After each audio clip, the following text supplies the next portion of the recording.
रउआ सबके गोड़ छू के गोड़ लागत तनी। आज हम ललई छठ व्रत के कहानी सुनावे जात हई। अगर कहानी नीक लागे तो कमेंट बॉक्स में जरूर लिखब कि कहानी कैसन लागल। साथ ही चैनल के सब्सक्राइब, वीडियो के लाइक और शेयर जरूर कर देब। अब सुनी कहानी। एक गांव में लाली निराली नाम के देवरानी जेठानी रहत रहली। देवरानी के नाम लाली और जेठानी के नाम निराली रहे। लाली स्वभाव से बहुत शांत और धार्मिक रहली।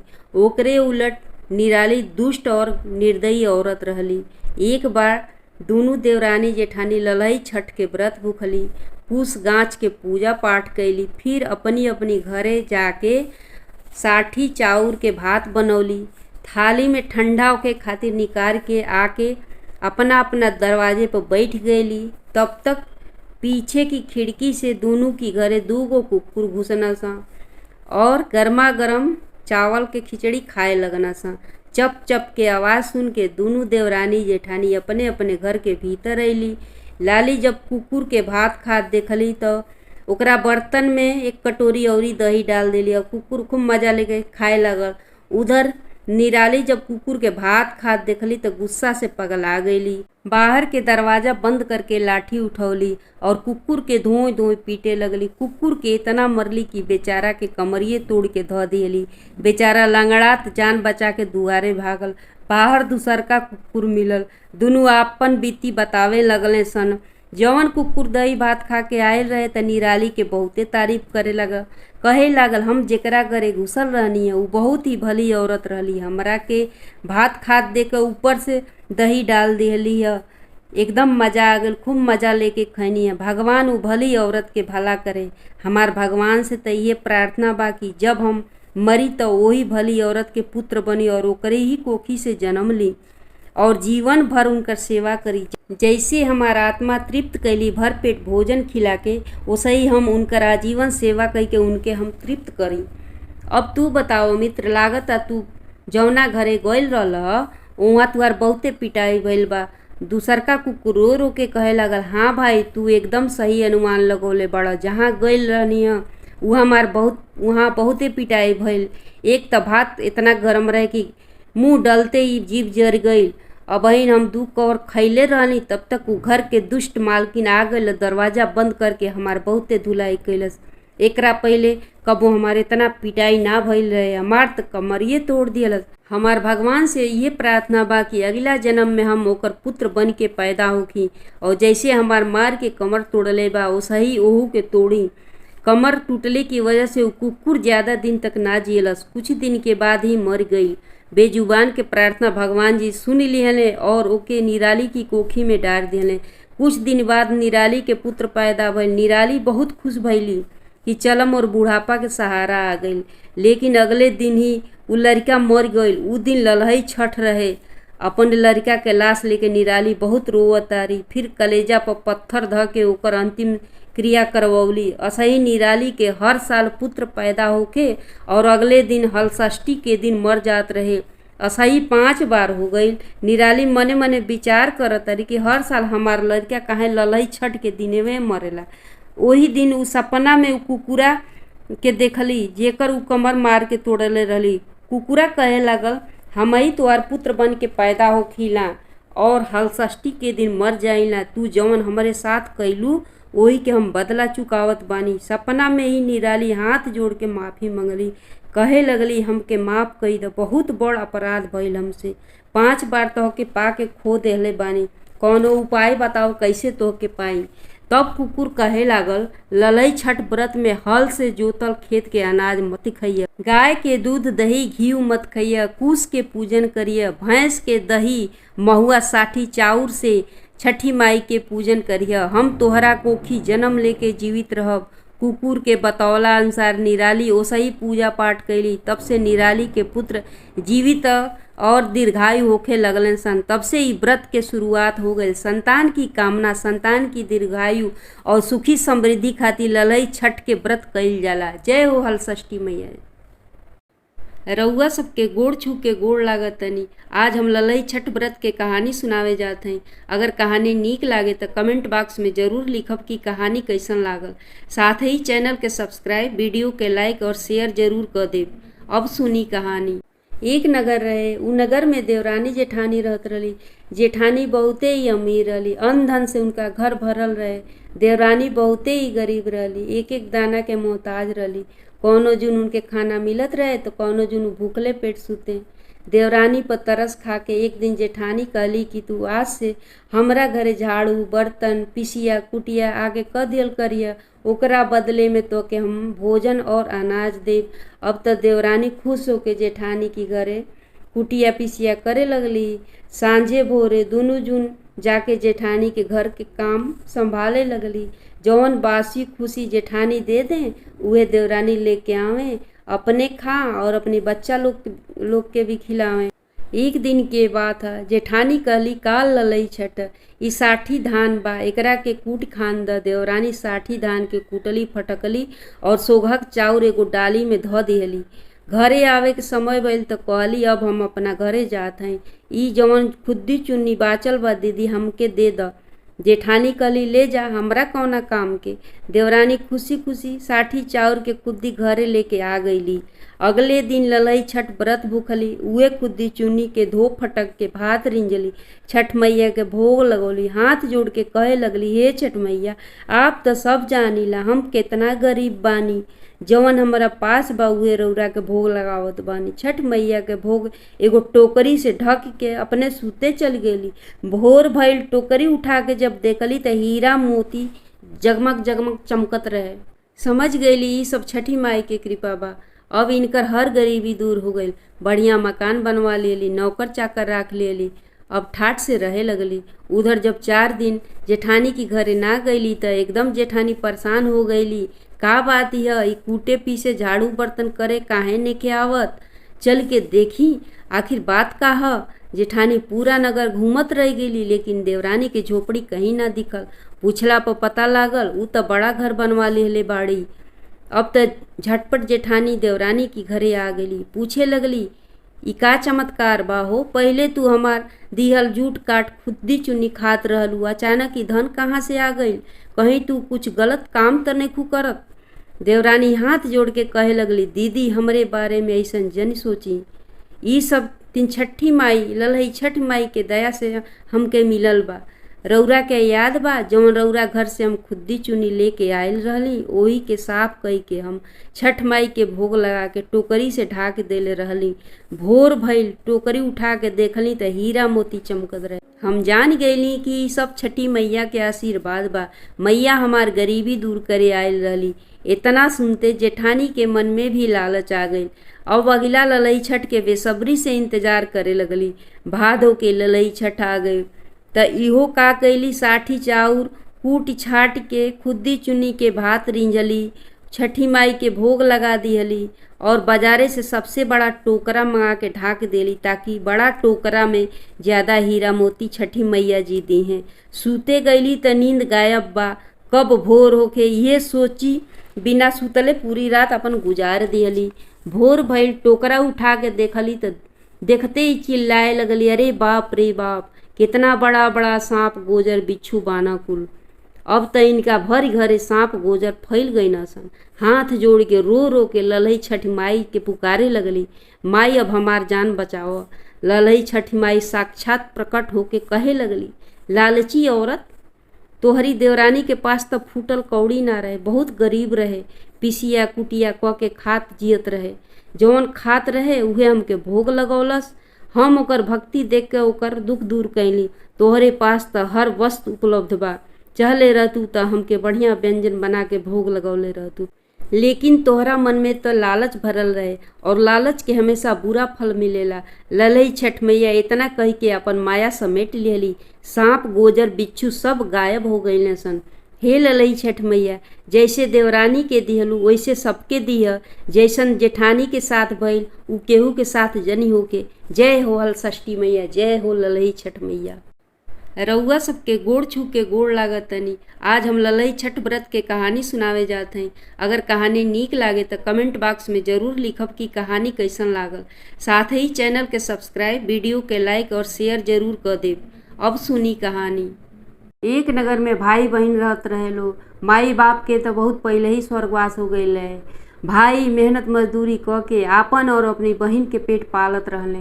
बहिन जब सयान भइली त एगो बढ़िया घर बर देख के बियाह क दिहले।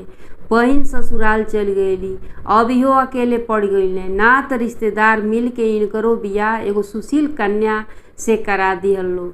उनकी मेहरारू के नाम बिमला रहे। बिमला बहुत ही धार्मिक रहली। कर्म धर्म में उनकर बहुत ही आस्था रहल।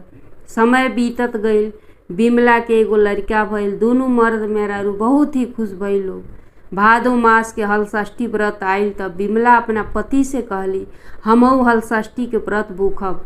मेहरारू के बात सुन के कहे लगले, हमनी बहुत गरीब बानी हो, पूजा के सामान कहाँ से लाइब? कैसो कैसो तो तीनों प्राणी के गुजर बसर होता। बिमला कहली, हमके हलषष्ठी माई पर विश्वास बा, ऊ जरूर हमार दुख दूर करिया, लेकिन पूजा के सामान तो लवही के पड़ी। दूध दही साठी चाउर एकरा खातिर तो पैसा चाहबे करी, कुछ रउआ उपाय करी ना। बिमला के बात सुन के उनकर पति कहे लगले, ठीक बा, लगे त एको फूटी कौड़ियो नइखे, लेकिन हमार बहिन बहुत अमीर बा, ऊ जरूर कुछ मदद करी। ओकरा बहुत बड़ा जमींदारी बा, गाय भैंस बा। काल भोरे होते अपना बहिन की घरे जाके साठी चाउर और भैंस के दूध दही घी मांग के ले आए। अब तब बिमला खुशी खुशी ललई छठ व्रत के तैयारी करे लगली। अगला दिन हलषष्ठी के व्रत भूखली। उनकर मर्द भोरे होते कान्हे पर गमछा ध के बहिन की नगर की तरफ चल पड़ले। बहुत तेज घाम रहे, बहिन के नगर भी बहुत दूर रहे। भोरई से चलत चलत दोपहर हो गई। प्यास से गला इनकर एकदम सूख गईल रहे। आखिर अपना बहिन की नगर में आ पहुँचले। उनकर बहिन भी वो दिन ललई छठ व्रत भूखल रहली। हलषष्ठी माई के पूजा क लेले रहली। अब साठी धान के चाउर रिंझत रहली। साठी चाउर के धोवन कबो नारी में ना फेंकल जाला। साठी चाउर धो के एगो बर्तन में रखले रहली। देखली कि हमार भिखमंगवा भाई आवता। मने मने गरियावत बड़ी, ई भिखारी कहाँ से आ गई? जरूर कुछ मंगही आइल होई। भाई आके दुआर पे खाड़ भइले। बहिन मन में सोचा तारी, एकरा के सबक सिखा दी कि कबो हमरी दुआरी पर भुला के न आवे। बैठे के भी ना पूछली। भाई के बड़ प्यास लागल रहे। एक तो बहुत दूर से धूप में चल के आयल रहले। कहले, बहिन हमके एक गिलास पानी पिला दे तू। गुस्सा से बिस्मादल बहिन घर के अंदर गईली और जवन साठी चाउर के धोवन धैले रहली लोटा में भर के भाई के पिए के दे दिहली। पानी दिहला के बाद घर के अंदर चल गईली और दुआर के फाटक धड़ाम से बंद कर लेली। भाई दुआर पर खाड़ खाड़ ताकत हमें कि अब बहिन निकरी, अब बहिन निकरी और कुछ हमरा के देई। लेकिन दोपहर से संझा हो गई। बहिन दरवाजा ना खोलली। निराश मन से भाई आंख में आंसू ले अपना नगर की तरफ लौटे लगले। मने मने सोचा तारे कि अपना मेहरारू से का कहब कि हमार बहिन हमके कुछ ना दियलस। प्यास लागल त तालाब की किनारे गईले, पानी पियले। सोचले थोड़ा पीपल की छाँव में चल के सुस्ताली। पीपल के नीचे मेहरारू लोग पूजा कैले रहली। बहुत सारा महुआ दही तीना चाउर चढ़ल रहे। जब ई पीपल के पास गईले तो प्रसाद देख के खुश हो गईले। आपन गमछा बिछा के कुल प्रसादी बटोर के बांध लेले और अपने नगर के आ गईले। बिमला दरवाजे पर खाड़ इनकर बाट जोहत रहली कि संझा होखे वाला बा, अबहिन ई ना अइली। तब तक अपना मर्द के कंधा पर गमछा में कुछ लेके आवत देखली। बड़ खुश भइली। मन में सोचा तारी, सच में ननद हमार बहुते नीमन बड़ी। इतना देले बाड़ी कि पूरा गमछा ही भर गईल बा। घरे अइले पर पानी पीढ़ा देली अपना मर्द के। कहली, का दिहले बाड़ी राउर बहिन? गमछा के मोटरी बिमला की तरफ बढ़ा दिहले। कहले, खुद खोल के देख ल। जैसे ही गमछा खोलली बस सोने के मोहर चमकत रहे। कहली, हमार ननद इतना सारा धन देले बड़ी। बिमला के गरीबी दूर हो गई। हे ललई छठ मैया, जैसे बिमला पर सहाय भइलू ओसे ही सब जग पे सहाय होइए। जय हो छठी मैया, जय हो हलषष्ठी मैया। रउआ सबके गोड़ छू के गोड़ लागत तनी। आज हम ललई छठ व्रत के कहानी सुनावे जात हई। अगर कहानी नीक लागे तो कमेंट बॉक्स में जरूर लिखब कि कहानी कैसन लागल। साथ ही चैनल के सब्सक्राइब, वीडियो के लाइक और शेयर जरूर कर देब। अब सुनी कहानी। एक राजा रहले। राजा के कौनो संतान ना रहे। यही से ऊ हरदम दुखित रहत रहले। बहुत पूजा पाठ करवले, ओझा सोखा से देखवले, लेकिन पुत्र के प्राप्ति ना भइल। दुआरे से केहू के भी बारात निकलत रहे तो राजा मन में एकदम हहर जात रहे। काश हमरो कौनो बेटा रही तो हमहू गांजा बाजा के साथे बेटा के बियाह करती, घरे अपना बहुरिया ले अती। राजा के मन के बात जान के रानी कहली, हे राजा, रउरा 7 गो कुर्ता और पैंट सिलवा के दर्जी से ले आई और अपना दुआरे पर टंगवा दी। राजा मना कर दिहना, लेकिन रानी की जिद के आगे उनके हार माने के पड़ गई। रानी के कहे अनुसार 7 गो कुर्ता 7 गो पैंट राजा दुआरे पर टंगवा दिहले। अब तो बरछकुआ आवे लगले लो, कहे लगले राउ 7 गो बेटा बा, हमारी बेटी से बियाह कली। राजा सबसे इहे कहे, हमरा कौनो बेटा नहीं के, हम तो रानी की कहला पर कुर्ता पैंट सिलवा के टंगले बानी। लेकिन देखनारू लोग कहे कि ना राजा, आप झूठ बोला तनी, आपके 7 गो बेटा जरूर बा, यही से तो हमेशा 7 गो पैंट कुर्ता दुआरे पर टंगल रहेला। बर देखुआ की जिद पर अब तो राजा के पैंट कुर्ता के साथ 7 गो राजकुमारी से विवाह करे के पड़ गई। 7 गो बारात निकलल, गांजा बाजा के साथे राजा 7 गो बहुरिया बियह के अपना महल में ले अइले। ऐसे दिन बीतत गईल, बिनु बेटा के 7 बहुरिया दुखी मन से महल में रहे लगली। 7 बहुरिया के दुखी देख ललई छठ मैया के रही ना गई।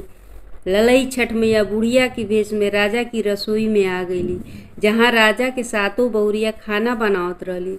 7 बहू से मैया कहली, रोज त राजा के नमक वाला दाल परोसल जाला, लेकिन बिना नमक वाला दाल राजा के खाना में परोसिह लोग। जब राजा कहिए कि बिनु नमक के दाल कैसन, त तुहू 7 बहुरिया कह दिया कि बिनु बेटा के बहू कैसन। 7 बहू हाथ जोड़ के ललई छठ मैया से कहे लगली, हे माता, आज त नमक डाल के दाल बन गईल बा, काल बिनु नमक के दाल बना के परोसल जाई। छठ मैया वहाँ से अंतर्ध्यान हो गई।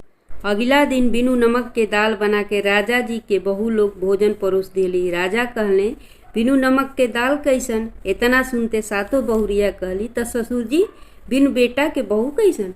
इतना सुनते राजा के आँख में आंसू भरी आई। रानी के भला बुरा कहे लगले, का जरूरत रहे कुर्ता पैंट के साथ इस 7 के बियाह कैले के, जिंदगी 7 के बर्बाद। राजा कहे लगले, अब हम जियब ना, गंगा जी में अपन कूद के प्राण दे देब। रानी कहली, हमहू चलब, केकरा भरोसा भला हम रहब। रानी साथे चल दिहली। 7 बहुरिया कहली, हमनी केकरा भरोसा रहल जाई, हमनी भी गंगा जी में जल समाधि ले लिहल जाई। राजा रानी और 7 बहुरिया गंगा में कूद के मरे खातिर चल दिहली। गंगा किनारे जैसे ही पहुँचली, जैसे ही कूदे के भइल लोग, जल में से गंगा मैया प्रकट भइली। रानी से कहली, हम सब जानत हई। गंगा मैया अपना अचरा की कोरा खोल के 7 दाना 60 धान निकाल के रानी के हाथ पे रख दिहली। कहली, ऊ देखा अरार पर कुश गाड़ के औरत लोग अपना बेटा के सलामती खातिर, बेटा पावे खातिर पूजा करत हई। वही कुश गाछ तर ई 7 के 7 पसहर धान चढ़ा के गोड़ लागली ह, तोहरा के 7 पुत्र के प्राप्ति हुई। गंगा माई की कहे अनुसार रानी 100 परिवार कुश गाछ के पास जाके प्रणाम कैली, विधिवत पूजा पाठ कैली, 7 60 धान चढ़ौली और जैसे ही परिवार के साथ महल जाए खातिर पाछे मुड़ली, घोड़ा सवार 7 बेटा उहे कुर्ता पैंट पहिर के आ गईले और घोड़ा से उतर के राजा रानी के प्रणाम कैले। 7 बहुरिया के पति मिल गईले, राजा रानी के बेटा मिल गईले। जय हो ललई छठ मैया, जय हो षष्ठी मैया। जैसे 7 बहुरिया राजा रानी के मनोकामना पूर्ण कैलू, ओसही सबही के करिए। रउआ सबके गोड़ छू के गोड़ लागत तनी। आज हम ललई छठ व्रत के कहानी सुनावे जात हई। अगर कहानी नीक लागे तो कमेंट बॉक्स में जरूर लिखब कि कहानी कैसन लागल। साथ ही चैनल के सब्सक्राइब, वीडियो के लाइक और शेयर जरूर कर देब। अब सुनी कहानी। एक राजकुमार रहले, जंगल में शिकार खेलत खेलत उनके बड़ जोर के प्यास लागल। जंगल से निकल के नदी के किनारे पानी पिए अइले। तब तक देखले कि एक सुंदर कन्या गंगा में कूद के अपन जान देवे जाती है। झट से ओकर बाँह पकड़ के खींच लेले। कहे लगले, ई का करे जात बाड़ू, काहे अपन जिंदगी खत्म करे जात रहलू। कन्या रो रो कहे लगली, ये संसार में अब हमार कोई नहीं खे। हम राजा के बेटी रहले, दुश्मन राजा हमरे माँ बाप भाई के हत्या कर दिले, हमरे राज्य पर कब्जा कर लेले। हम भाग के वहाँ से जान बचौले, लेकिन अकेला रहल इस संसार में एगो अबला कन्या के जियल बहुत मुश्किल बा। यही खातिर हम आपन गंगा जी में कूद के प्राण देवे आयल रहली। कन्या के बात सुन के राजा बहुत दुखित भइले। कन्या के आंसू पोछले, पानी पिए के दिहले, कहले हम तोहरा से बियाह कइल चाहतानी। अगर तोहार हाँ बा तो अभी हम तोहरा से बियाह रचाई। कन्या के हाँ हामी भरते ही राजा मंदिर में जाके उ कन्या से विवाह कर लेले और नगर में रानी के लेके लौटी। अब तो हंसी खुशी रानी के जिंदगी राजा के साथ गुजरे लगल। भादो के हलषष्ठी व्रत आयल त रानी राजा से कहली हमहू हलषष्ठी व्रत भूखब। ई सोच के राजा हंसे लगले। रानी तू बौराई गईल बाड़ू हो, तू भला व्रत भूख पैबू? भोरई से उठते उठते खाई लागेलू और ई व्रत में दिन भर भूखला की बात संझा भइला कि पहले खाइल जाला। तू कैसे भला रही पैबू खैले बिना? रानी कहली हम रह जाई, रौरा चिंता जन करी, बस हम छठ व्रत के तैयारी करत हई। रउआ झोला उठाई और पूजा के सामान लेके आ जाई। रानी की जिद के आगे राजा के झुके के पड़ गए। राजा घोड़ा पर सवार होके सामान लेवे चल दिहले। भोर से दोपहर होते ही रानी के बड़ जोर से भूख लाग गई। रानी रहली पेटही, भला कब तक भूख बर्दाश्त करें। सोचली अबे राजा जी ही अइला में काफ़ी समय बा, तब तक कुछ बना के झटपट हम खा ली। रानी झटपट आटा सनली, एगो मोटकी लिट्टी बनौली। जैसे ही खाए बैठली राजा जी आ गईले। रानी थरिया उलाट के रोटी के फट से ढाँक देली। राजा देख लियाले। रानी का ढकलू ह ए थरिया के नीचवा? रानी कहली कुछ तना। राजा कहले बिनु देखले हम यहाँ से टकसब ना। अब रानी का करे, मने मने ललई छठ मैया के गोहरावे लगली, हे मैया अब हमार लाज तोहरे हाथ में बा। राजा थाली उठा के देखले, देखते चकित हो गई। सोने के लिट्टी थाली के नीचे ढाकल रहे। राजा कहले ई कहाँ से आइल हो रानी? रानी कहली रउआ जब बाजार गईल रही तब्बे हमार भैया लेके आयल रहले। विवाह में कुछ उपहार ना देवे पौले रहले त आज लेके आयल रहले। राजा कहले रानी शायद तू भुला गईल बाड़ू, तू कहले रहलू कि तोहरा नैहर में सबकर हत्या हो गईल रहे, दुश्मन राजा कह देले रहले, फिर अचानक ही भाई कहाँ से तोहार आ गईल। अब तो हम तोहरे नैहर जरूर जाए, चल के हम अपना साला सरहद सबसे मिलब, अपन ससुराल देखब। रानी बहुत मना कैली पर राजा जी ना मनले। रथ तैयार हो गई। राजा रानी चल पड़ले, एक बने से दूसरे बन, दूसरे से तीसरे बन। संझा होखे के आयल। राजा कहले रानी आखिर तोहार नैहर कहाँ बा? रानी मन में सोचा तारी अब हमार सब भेद खुल जाई, अब हम का करी हे छठी मैया, हमार लाज तोहरे हाथे में बा। राजा से रानी कहली हमके पोखरा तीरे उतार दी, हमके बड़ जोर के प्यास लागल बा। राजा पोखरा की कुछ दूर पे ही रथ के रोक दिले। रानी रथ से उतर के पोखरा तीरे आ गई। रो रो के कहे लगली हे ललही छठ मैया, अब हम डूब के मरे जात हई, हमरे राजा जी के सलामत राखब। रानी के करुण पुकार सुन के ललही छठ मैया नागिन के भेष द के पोखरा तीरे आके बैठ गईली। कहली बेटी तू चिंता मत कर, सब ठीक हो जाई हो। यही जंगल में हमार बहुत बड़ा सोने के महल बा, तू राजा के लेकर वही महल में चल जा।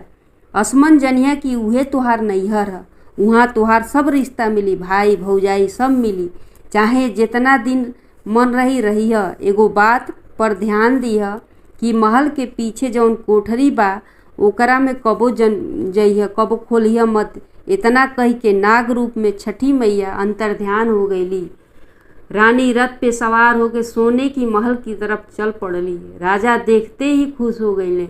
महल की दरवाजा पर रानी के भाई मिल गईले, दीदी जीजा के प्रणाम कैले। महल की अंदर गईला पर रानी के भाभी मिल गईली, ननद नंदोई के खूब आदर सत्कार कैली। राजा कहले चल रानी तनी महल घूम लिहल जा। राजा रानी घूम घूम महल देखे लागल लोग। रानी नागिन के कहल भूल गईली कि महल के पीछे वाला कोठरी ना खोले के बा। रानी कोठरी में घुस गईली, वहाँ रखल रहे एक बड़ा सा पिटारा। रानी मन में सोचा तारी भला इतना बड़ा पिटारा में का हो सकेला। उत्सुकता बस रानी पिटारा के ढक्कन उठा दिहली। पिटारा में केवल नागिन के बच्चा भरल रहे, सब सपोला भरल रहे न। झट से पिटारा के ढक्कन गिरा देहली, एगो सपोला के पूंछ कट गई। ई देख के रानी एकदम डेरा गईली। तब नागिन के बात याद आइल, कहली माता माफ़ करिह, हमसे बड़ अपराध हो गए। झट से कोठरी के बाहर आ गईली, राजा से कहे लगली चली अब अपना नगर के। राजा कहले आजे एलू और आजे चले के कहतारू, हमरा के मन रहे कि हम कुछ दिन अपना ससुरारी में और रुक जैती। तब तक रानी के भाभी आके कहे लगली हाँ ननद जी, कुछ दिन रुकी फिर अपना घरे जाइब। रानी कहली आज हलषष्ठी व्रत भूखल बानी, काल परना है, परना हमेशा अपना घर ही में कइल जाला, अभी जाए द भाभी, फिर कबो आ जाइब। इतना कह के राजा रानी विदा भइलो। उधर जौने सपोला के पोछिया कट गईल रहे, उ पिटारा से निकल के राजा रानी के पीछे जाए लगल। मन में कहता हमार रानी पोंछ काट देले बाड़ी, हमऊ राजा के काटब। रानी अपना महल में पहुँच गईली। भोरे परना के तैयारी कैली, जहाँ कुश गड़ले रहली उह में सपोलवा लुका के बैठ गई। रानी कुश के पूजन कैली, अपना नैहर के सलामती खातिर ललही छठ मैया से अर्ज कैली, हे ललही छठ मैया, नैहर में हमार भाई भौजाई के रक्षा करब। हमार एगो पोचकटवा भतीजवा बा, ओकरो रक्षा करब। सदा उम्र ओकर बढ़ा के राखब, सदा खुशहाल राखब। जब इतना वचन पोचकटवा सपोलवा सुनलस, मन में कहे लगल हम कितना गलत रहली ये दादा। बुआ हमरा खातिर छठी मैया से आशीर्वाद मांगत रही, हमार सलामती खातिर आशीर्वाद मांगत रही। हम अपना फूफा के काटे आयल रहली, हे छठी मैया हमके माफ़ करिए, हमरा बुआ फूफा के सदा खुशहाल रखिए। इतना कह के पोचकटवा सांप जो रहे वहाँ से चल गए। हे ललई छठी मैया, जैसे रानी के दिन बहुरौलू ओसे ही सबकर दिन लौटैह बहुरैह। जय हो छठी मैया, जय हो ललई छठ मैया। रउआ सबके गोड़ छू के गोड़ लागतनी। आज हम ललई छठ व्रत के कहानी सुनावे जात हई। अगर कहानी नीक लागे तो कमेंट बॉक्स में ज़रूर लिखब कि कहानी कैसन लागल। साथ ही चैनल के सब्सक्राइब, वीडियो के लाइक और शेयर जरूर कर देब। अब सुनी कहानी। एक नगर में राजा रानी रहत रहेलो। उ नगर के सब नारी बांझ रहली, रानियों बांझ रहली, गाय भैंस सब बांझ रहे। राजा की घरे भी एगो भैंस रहली, उहो बांझ रहली। एक दिन के बात है, भैंस घास चरे गईल रहली, घास चरत चरत दूर निकल गईली। उनके प्यास लागल तो पोखरा तीरे गईली। पोखरा तीरे देखली कि कई गो मेहरारू मिल के पूजा करत हवे लो। बेदी बनल बा, कुछ ढाक गाड़ल बा, दही महुआ और साठी के चाउर चढ़ल बा। भैंस भी जाके उहमे आसपास बैठ गईली। अब ललई छठ मैया के एगो मेहरारू कथा कहे लगली। एक एक कह के 6 गो कथा कहली। भैंस भी ध्यान से कान लगाकर कथा सुनली। कुश के पूज के सब औरत अपना अपना घरे चली गईली। भैंस भी जाके कुश के गोड़ लगली, दही महुआ प्रसाद खैली और छठी माई की कृपा से भैंस गाभिन हो गईली। जब भैंस के बच्चा भइल त राजा रानी और उनकर राज्य के जितना लोग रहे सब खुश हो गए, काहे कि उ नगर में सब बांझ रहे। राजा नगर में मिठाई बंटवौले, नगर की लोग के दावत दिहले। भैंसिया की बच्चा से राजा बहुत प्यार करें, बहुत ओकर दुलार करें। असही 1 साल बीत गए। फिर भादो के ललही छठ आइल। यह बार भैंस भी अपना बच्चा खातिर छठ के व्रत भूखली। पोखरा तीरे जाके छठी माई के कथा सुनली, गोड़ लगली, प्रसाद खैली और कुछ प्रसाद मुँह में दाब के घरे ले अली। जब भैंस दुआर पर अली तो रानी के जौन चेरिया रहे दुआरे पे खाड़ रहे, ओकरा हाथे पर मुँह एक प्रसाद रख दियली। चेरिया रानी के पास गई, कहलस ये रानी प्रसाद खाला छठी माई के गोड़ लाग के तो तोहरो गोद भर जाई। रानी कहली हम भैंसिया के जूठ प्रसाद ना खाई, तू ही खो, तोर लइका पैदा होई। चेरिया छठी माई के गोड़ लगलस और प्रसाद खा लेलस। छठी माई की कृपा से ओकर गर्भ रह गई। 9 महीना के बाद चेरिया बहुत ही सुंदर लड़का के पैदा कैलस। ई देख रानी बहुत दुखित भइली और मन में एकदम विस्मात समा गई उनका।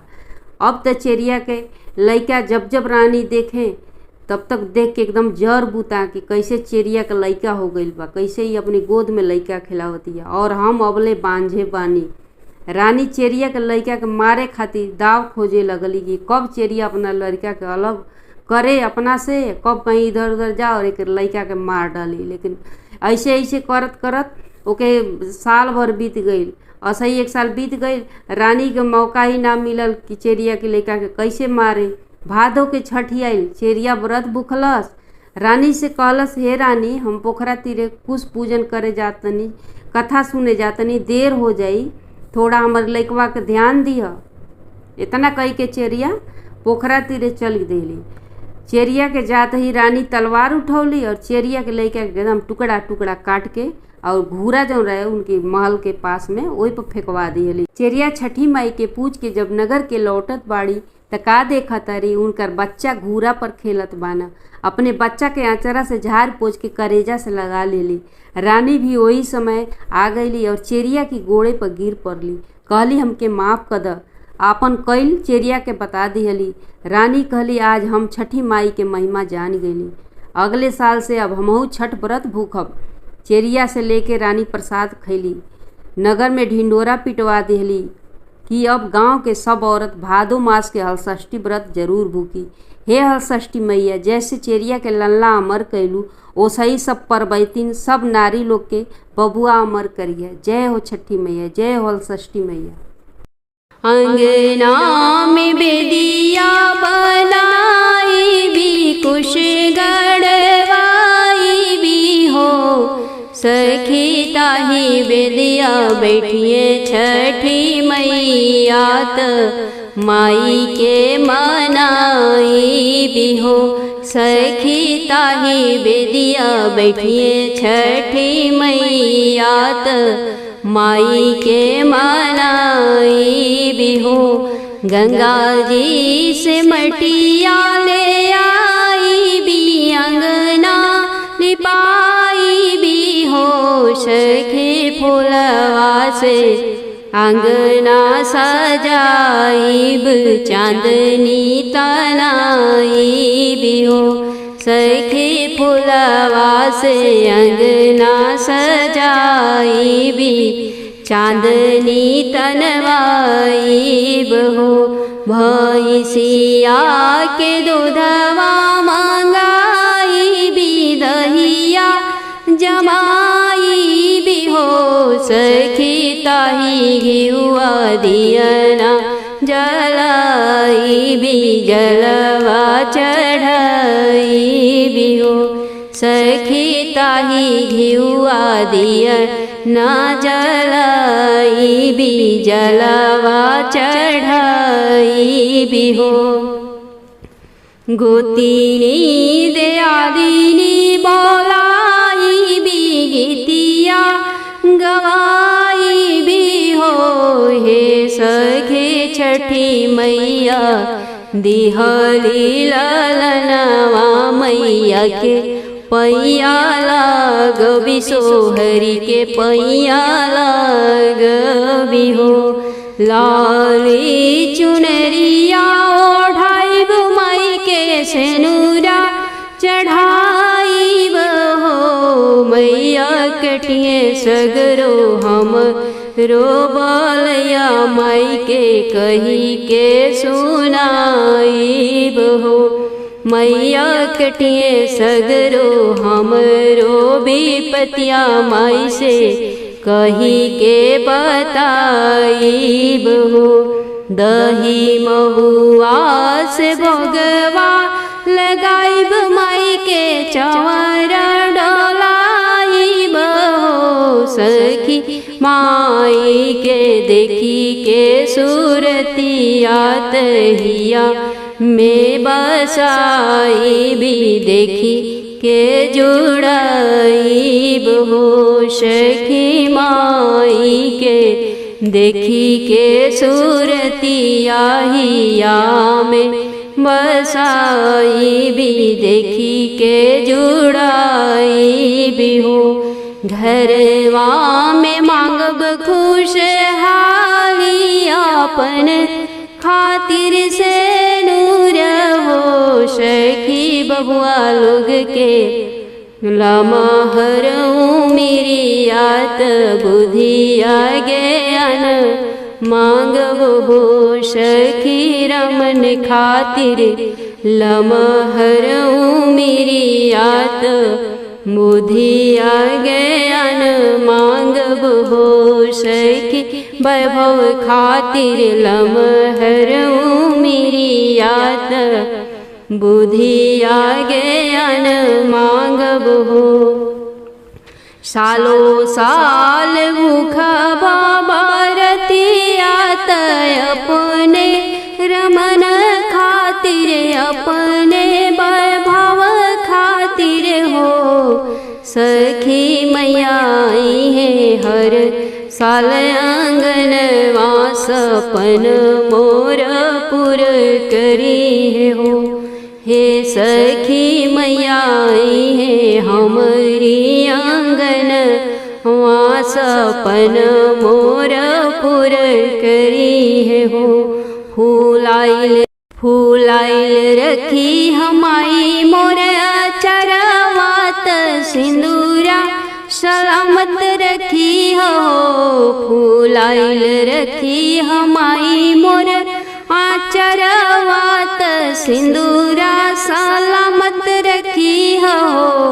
हे छठी माई पूजी ले चरनिया तोहार हरदम चरनिया के पास रखिया नजरी या के पास रखिया हो। हे छठी माई पूजी ले चरनिया तोहार हरदम चरनिया के पास रखिया नजरिया से जनी दूर करी हो।